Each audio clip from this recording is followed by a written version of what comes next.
Are we in a housing bubble like we were in 2008? No, we're not. And here's why. First of all, people have record equity in their homes.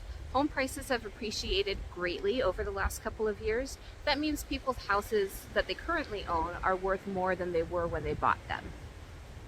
They can borrow against that equity in their home. They can use it. They can use that money that they borrowed to buy a second home, to do all kinds of renovations. They're not underwater on their home like they used to be. Second reason, inventory is much lower. Right before the last housing crash, there were about 15 million homes being built. Since then, in the past 10 years or so, there have been about 6.9 million homes built. So way fewer homes being constructed than there were in the 2008 housing bubble. At that time, people couldn't get rid of houses fast enough. There were so many to go around. There was so much more supply than demand. That's why everybody was able to get a mortgage, whether they were qualified or not. Speaking of that, that's the next point. Qualified buyers.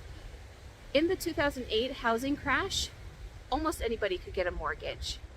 Since then, the lending standards have gotten much stricter, and people that are qualifying for mortgages nowadays have better credit scores, have the income to afford their mortgage payments every month. Okay? So people aren't getting these loans that they just are not comfortable with, that they just can't afford. And lastly, appreciation. Housing prices continue to appreciate, and economists expect them to continue to do so over the next few years.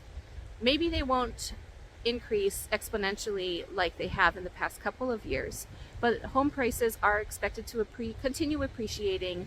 Maybe 3, 4, 5% a year is the rough average that economists are giving. So again, because of equity, because of inventory, because of the qualified buyers that we have getting mortgages nowadays, and appreciation, we're not in a housing bubble, folks. If you're waiting to buy, if you're waiting for prices to come crashing down, it ain't going to happen. Okay? Rates are still pretty low. Now is still a good time to buy. You have a lot less competition than you did a year or two ago. Get a house now. Call me. I'll help you.